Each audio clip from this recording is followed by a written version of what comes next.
All right, welcome back to the new episode. Today we're going to just recap yesterday's game, Oklahoma versus Western Carolina. I'm sure everyone that's watching this probably tuned in or was able to keep up with the score on an app and saw that it was a complete rout of the Catamounts. But before we get into what we thought, first we wanted to say thank you to everyone that's been watching and supporting, leaving a like, comment, all that stuff. We really appreciate it.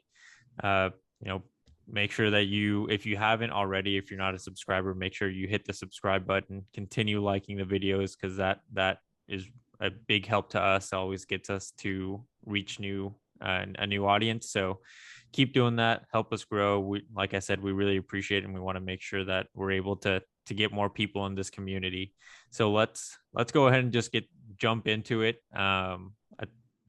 Let's get into the offense. I think that was one of the biggest question marks after week one.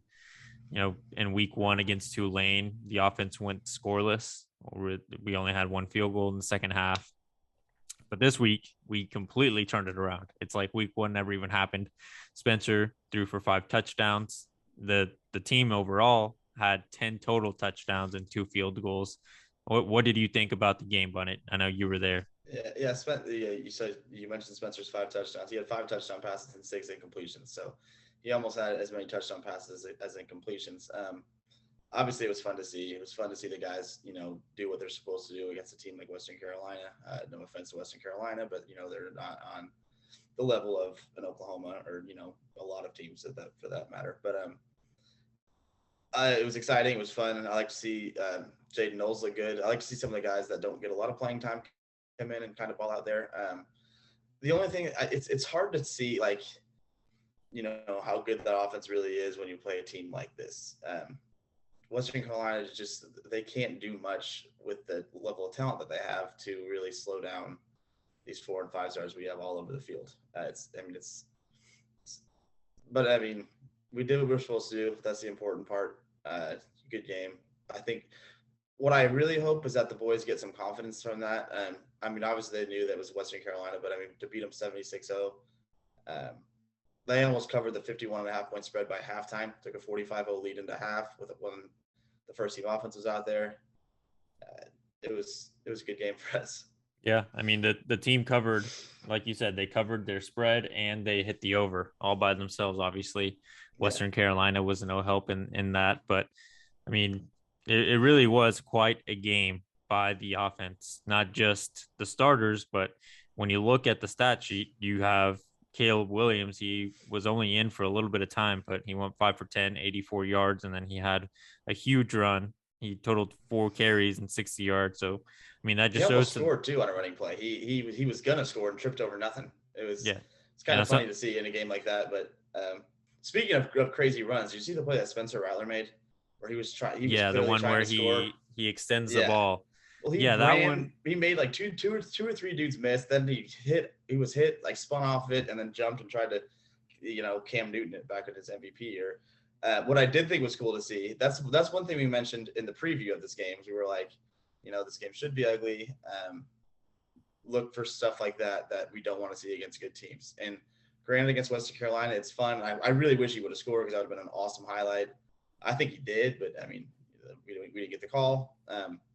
But I was at the game, and that was the last play of the first quarter. So after that play, and they switched sides, they were coming towards us.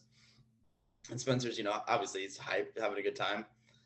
Lincoln Riley grabbed him by the jersey and kind of pulled him in. And he looked like he was kind of talking to him or almost yelling at him. I'm sure he was like, "Don't do that. That's stupid. If you do that against anybody of competition, that's if he's doing that stuff in a playoff game against Georgia or Alabama, that's not going to turn out well." Yeah, definitely. And that's something that the commentators said as well.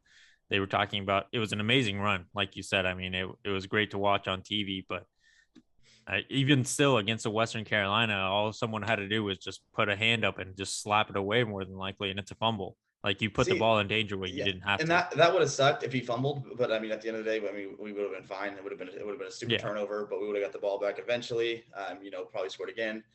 what really scares me about a stupid play like that, or I mean an awesome run like that, is if he gets hit in the head or someone hits him low and he gets hurt.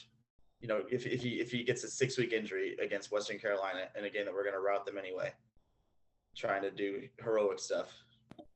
Yeah, no, definitely. And honestly, when I saw the play, it kind of reminded me a little bit of something what Baker would do. I Oh think yeah, Baker probably would have slid a little earlier to make sure he didn't even get hit, but it kind of was a little Baker-esque with trying to just do as much as possible, and reaching for the ball, reaching for the goal line, everything. It was really overall cool to awesome play. watch. Wish he would have scored, but let's easy next time.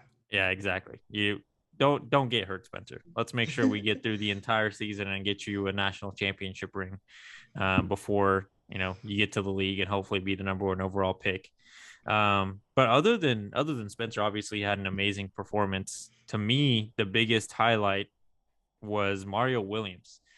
That dude was getting open, and every opportunity he got, and every time he caught the ball, he was doing everything possible to make sure that he was getting the extra He yards. caught He was that. He fighting. caught that real pretty. It was almost very. It was very similar to the week 1 back shoulder throw that he dropped against Tulane. It was the same spot, everything, and he made it this time. That was just a pretty throw too. But yeah, Mario Williams looked good. The guy that I think looked really good and provided good depth, barring it. Fingers crossed we don't get injury. But if we do lose a running back, and again it's Western Carolina, so it's hard to see how good he actually is. But Jaden Knowles was making plays all over the place. I want to say he averaged almost 5 or 6 yards a carry. He had 2 catches for 51 yards. One of the catches was just a beautiful ball from Caleb Williams on a wheel route. Scored twice. He looked good in his action. Yeah, he had limited playing time, but yeah, he had 4 total carries, 37 yards, 2 touchdowns, so average of 9.3, and then 2 catches for 65 yards. So Yeah, he kind of has a little he had bit of that 100 ability yards to at get what? downfield. 100. He had over 100 total yards and 6 touches Yep, and 2 2 touchdowns. touchdowns, Yeah, efficient. that's efficiency. But Yeah, again, it's Western Carolina. But still awesome to see. He's a kid who's impossible not to pull for. I mean, he's going to be a meteorologist on TV one day, and in his spare time, he likes to score touchdowns at Owen Field. yep. I thought that was funny on the broadcast. I know you probably didn't see it, but for those that were watching the broadcast, once obviously the game was out of hand once Jaden Knowles came in, but I think it was on his first touchdown, maybe he scored, and then they completely went away from the game. Like, we probably didn't see the game for a good 60, 70 seconds because they were talking about how Jaden Knowles wanted it, studying meteorology, and they showed a clip. I don't know if it's like a class project or if he's like a weatherman for the station on campus, but they pretty much just stopped playing the game for a little bit to talk about how Yeah, everyone loves Jaden Knowles on the I'm pretty team. sure. I'm pretty sure he works as like the meteorologist for OU Nightly. Like Yeah. or is So one of the meteorologists at OU Nightly, and he also interns at News 9 here in Oklahoma City. Jed Castles, I think, is like the big meteorologist at News 9. He was at the game. We saw him at a tailgate, and I'm pretty sure he's there to watch. His bud Jaden. Obviously, yeah, this is a game he probably figured this Jaden's going to play in this one, it would have been real disappointing if you didn't, not just for him, but probably for everyone. and he showed up. And I wonder if he gets if he gets some touches against Nebraska too, because I can see Nebraska getting on a hand if we play what we're supposed to in that one as well. Yeah, that's going to be an interesting game, and make sure you guys tune into our preview later this week when we're going to cover Nebraska and what to probably expect from that game after we get a little bit more information from press conferences and information that'll be coming out before that later in the week. Something else that was a highlight to me on the offense was in the running game. I think Eric Gray obviously had an amazing game, 9 carries, 74 yards, but it kind of solidified to me that Kennedy Brooks is the best running back that we have. I think Kennedy, if there's ever going to be a sway in who's going to get more carries, I know we've probably for the last 2 months said we expected to be a 50-50 load. If there's ever going to be one way that it goes, I think Kennedy's going to end up going to 60-40, just because that dude, not only is he patient when the hole doesn't initially open up, but once he sees an opening, he's taking off, and nothing. The only way you're going to stop him is if you can get 4 guys on him, because He runs it's the hard to ball put so him down. smart too. He carries it like this every time anyone's close to him. he's back like he never left. I mean, obviously, if he looked good week one, looked good this week. We got a good offensive line helping him out. But yeah, Kennedy Brooks he's still that guy. He has not lost it at all. Taking that year off, no real rust showing. Mm-hmm. Yeah, I'm a huge Kennedy Brooks fan too. What did you think defensively? I mean, obviously it was good. Three takeaways. But who stood out? I think just from the beginning, Stutzman just stood out. I mean, he did lead the team in tackles, but he was kind of everywhere on the field. If he didn't make the tackle, he was near the play. Did you see what Perry Winfrey said about him either today or yesterday after the game? No, what was that? They were talking about how Perry was talking about how the whole team loves his energy. They want him on the field with him because he just runs around like you said, he's all over the field trying to make every single tackle. Whether it's a catch 15 yards downfield, he's taking off trying to make the tackle there too. Perry Winfrey said he's a little cuckoo in the head. Did you see his tweet? He tweeted something right after the game, like, how am I supposed to sleep after playing a game in front of a packed house at the Palace? I'm addicted. I saw that. I feel like this dude just loves being out there and loves trying to help his team. And yeah, he's one of the guys who definitely looked good in his action out there. Yeah, I mean, if you didn't see the Who Dat, go back and check it out. That we did on him in the off season. But I mean, he's kind of exactly, the ceiling that he's projecting is kind of what we expected of him. He's a guy that just goes after the ball. His instinct is see ball, get ball. And that's what he showed this week. And I think this week is really going to push him forward, not just in the future, but this season. I think we're going to see a lot more of him than we potentially expected, because this dude is not just making plays, but making sure he's around the play. He's 100% effort every time he's on the field. And that's awesome to watch, because, I mean, not everyone's going to, especially on the defensive end. We've heard pros say we don't put 100% effort for every single play, because on the defensive side, you might not get to sit. I mean, these guys are in a scenario and in a system where they do get to sit every once in a while, so that, like Grinch said, we rotate to get the best out of you, not just to give you a breather. So these guys are in a situation where they can always give their best, and it's good to see someone taking advantage of that opportunity. Like it was cool to see Latrell McCutcheon. He got the start in this game as a true freshman. Looked okay, but again, I feel like anything we say about these guys, and granted, I'm glad they played well and looked good, but we got to take it with a little bit of a grain of salt, just because the level of competition was just so inferior. But I mean, yeah, it was cool to see that. I thought Ethan Downs made a lot of plays out there. They went for it on 4th and 1 deep in their own territory, like the 30-yard line or something, and he blew that up. Like, he was in the backfield, like, as soon as the ball was snapped, it felt like, and he blew the running back up off turnover on downs. It was cool to see Isaiah Thomas was the first one off the sideline to run over there and, dab him up, jumped up with him, got excited. I thought Spencer showed a little bit of leadership. There was a play, I forget the exact down and distance, but it was third down. I forget the distance, and Caleb Williams was in the game, and he threw the ball, and it should have been caught, dropped it. That was the one punt we had. And as the guys walking to the sideline, he said his head's down a little bit. Spencer picked him up. It's like, hey, I'm sure he's like, get it next time, whatever.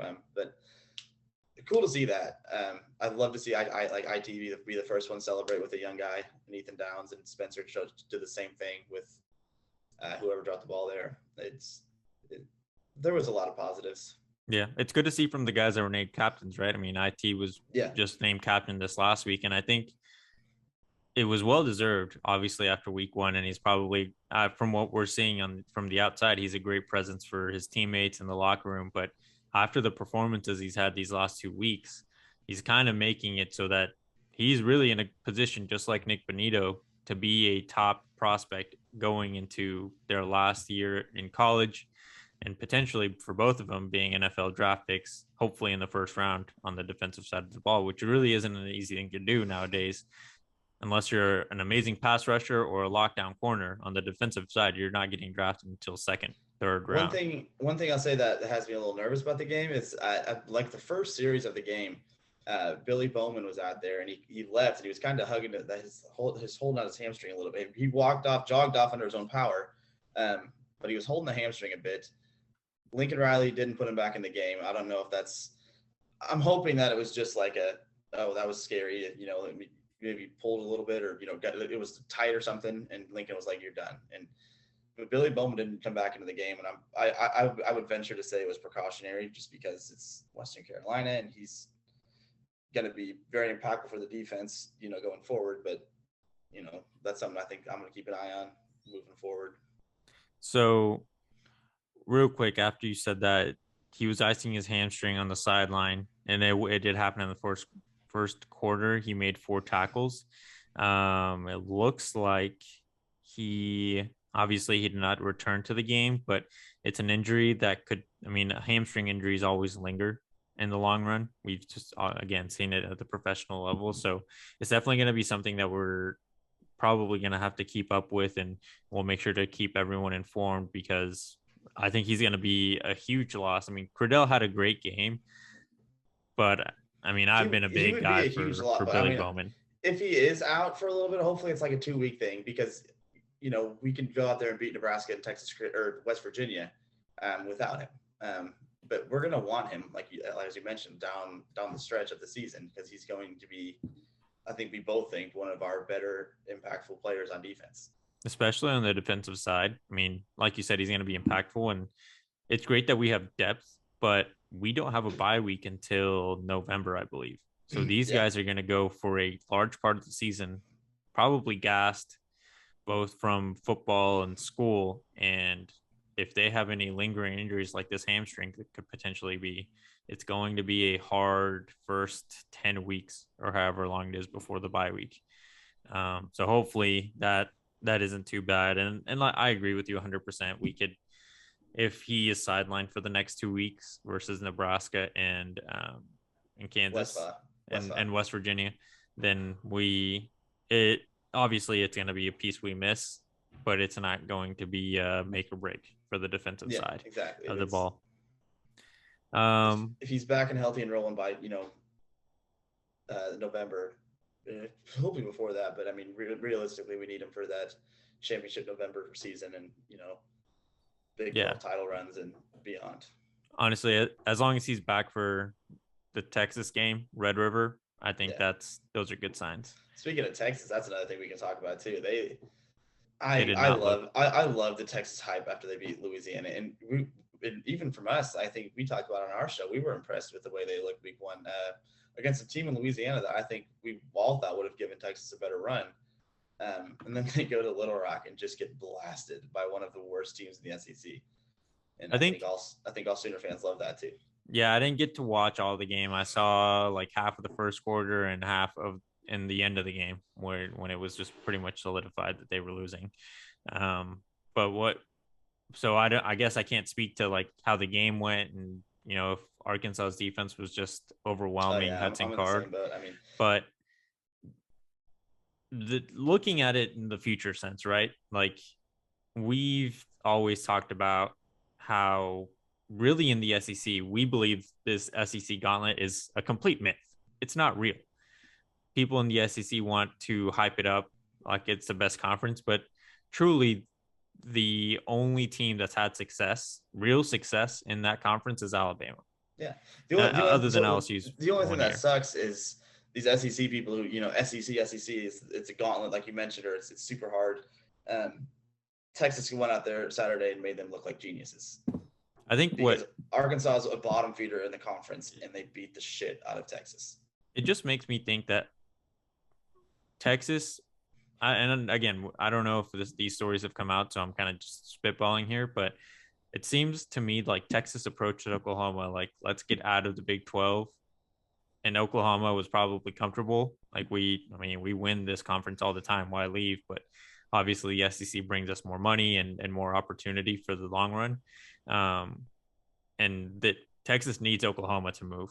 I don't think the SEC would have just taken Texas. They would have been an average team to below average team year in and year out, because they're not showing that they have promise to even compete for their pod, right? I mean, their pod from what we expect is going to be us, Arkansas, and Missouri. They just got destroyed by Arkansas. Like overall, when you look at the Big 12, the two teams that we thought were going to be the biggest threat to Oklahoma this season is Texas and Iowa State. both of whom looked absolutely horrible Saturday. Iowa State got throttled by Iowa. Granted, Iowa has looked good so far this season. I think Iowa's a pretty darn good football team. Yeah. But the way they beat Iowa State was, I mean, Iowa State didn't look great. It's also the Cyhawk. That game is pretty regularly, like always super close. And when I was watching the pregame shows, which one was it? Game day. Ashton Kutcher was on there, and I think it was Is it he an Iowa Lee? State fan or is he a Hawkeye? He's a Hawkeye. I think it was Lee. No, Ashton actually pointed this out. Their Iowa's head coach has never lost to Matt Campbell. So Really? I mean, that's obviously a close game, and I mean that I didn't verify it. So if someone wants to put it in the comments if Ashton Kutcher was right or not, and I'm just throwing out false facts out there, but if it's true, then that was a big game that Iowa State could have potentially won. I know Lee Corso put out the he brought out the Cyhawk trophy and was talking shit on how Iowa State hasn't seen that trophy in a long time, and he just wanted to show it to him since it's been a while. Was that game in Kinnick or was it at Iowa State? It was at Ames, so it was at Ames. Okay. So it was definitely a tough loss for the Cyclones. Cyclones. Yeah, that's.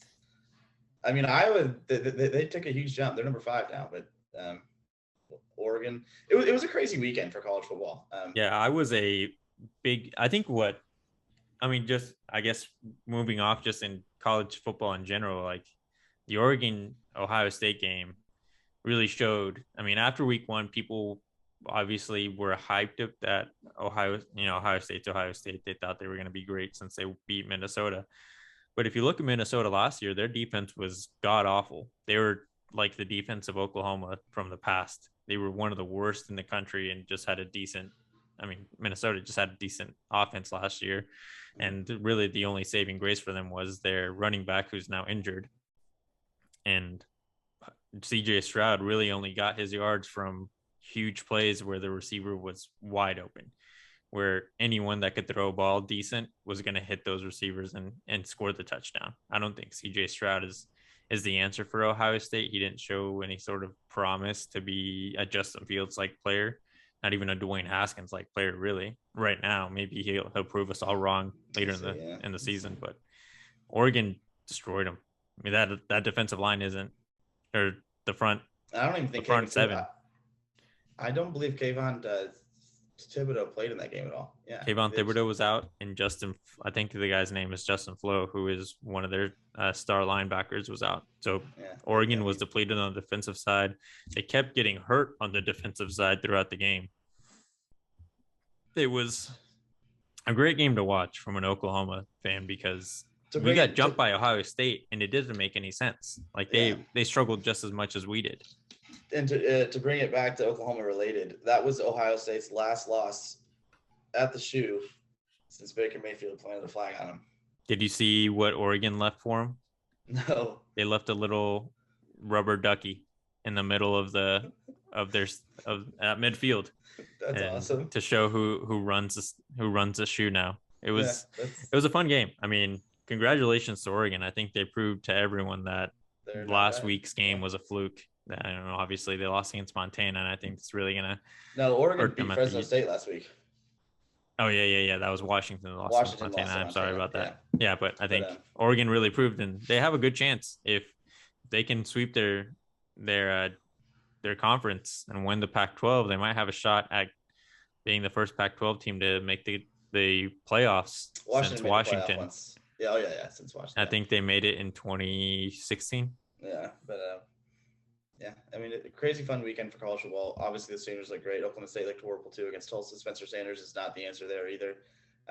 We can go on and on about those guys, but circling back to the recap of the Oklahoma game, I think this just shows how we just got lost talking about other games. Just kind of what we thought about the Oklahoma. I mean, it's the game is exactly what we thought it would be, and that's why I mean, when you beat somebody 76-0, it's tricky to recap because I mean there's 10 touchdowns. There's only so much that you can talk about, right? There's 10 touchdowns, but good to see the young Bucks. Cody Jackson got a little bit of playing time. Good stuff. Yeah. I mean, it was a fun game to watch, but I'm going to be just completely honest with everyone. I kind of tuned out after like the halfway through the third quarter, and I was popping in and out just to see how everything was going. And I really expected Western Carolina to at least get one touchdown in the fourth quarter.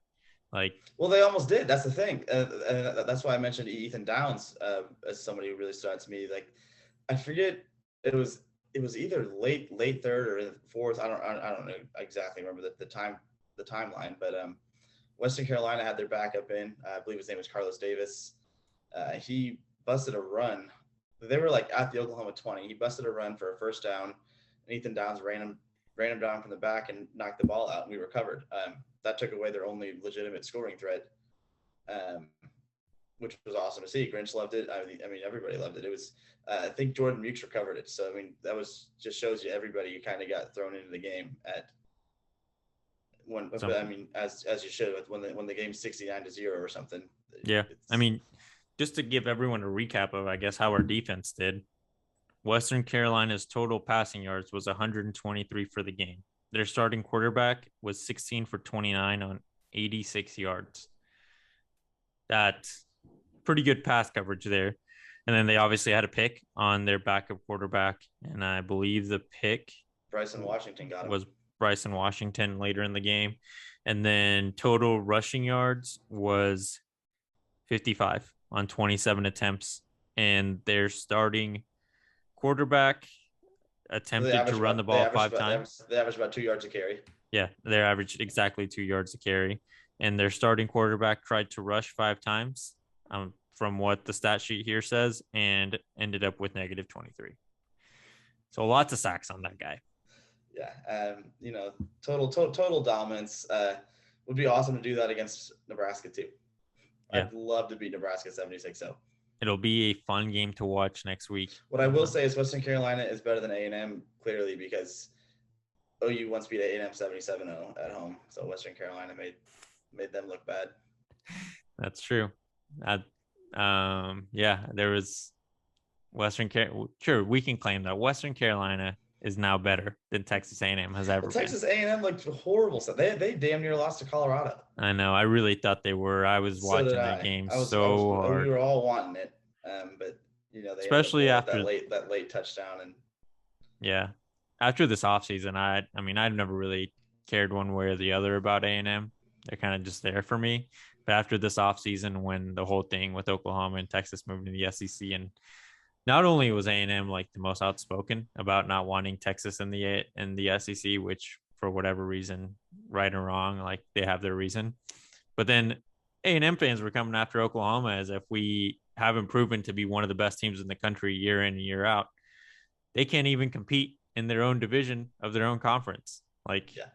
We're again, like we've said many times, when Oklahoma makes it to the SEC, it's going to be, I believe right now, it's Oklahoma and Georgia are tier 1B, and Alabama is just in their own stratosphere right now. I don't think there's much competition to say. They're good, but I mean, ideally we're rolling late in the season and we meet them, and let's see what happens. Let's play 60 minutes. Yeah, I agree. But do you have anything to add for not just Oklahoma, but the whole college football weekend, how it turned out? I mean, we mentioned it all. It was a crazy weekend. A lot of good teams losing or barely winning. Texas getting their ass kicked was good. Iowa State looking horrible. But I mean, yeah, this field is more wide open than it's ever been. This is why we always mentioned that this is the year. We have to capitalize on that. We need to keep stringing these good performances together. And granted, it's Western Carolina, but anytime you beat anybody 76-0, I don't care who it is, that it's a good sign. 100%. Yeah, I expect us to be back at the number 3 spot. It's hard to jump Georgia and Alabama. Yeah, it's hard to beat Georgia and Alabama whenever they both had very similar performances against their opponent. We're at 3. They put Oregon 4 and Iowa 5. I think Ohio State dropped like 8 or 9. Yeah, it's going to be just 1 week at a time, but we're here for the journey to the undefeated and national championship, like we said a few weeks back. But we'll be back for the Nebraska pregame or preview. Yeah, just make sure, like I said when we started this episode, you hit that subscribe button. Make sure you're hitting the like button, and share the video. If you enjoyed it, share it, leave a comment. We want to hear what you think about the game. Give us the guy that you thought stood out most. I know, like we said, it was kind of a game where almost every single player got to play on the roster, but if you saw someone that really stood out to you, throw them out there, give them a shout out, tag them on Twitter or whatever. Make sure that you show them appreciation, because I'm sure those guys love to hear from their fans, and we want to make sure that we're able to have a platform for all the fans to give them a shout out. So, yeah, thank you guys for watching, and we'll see you next time.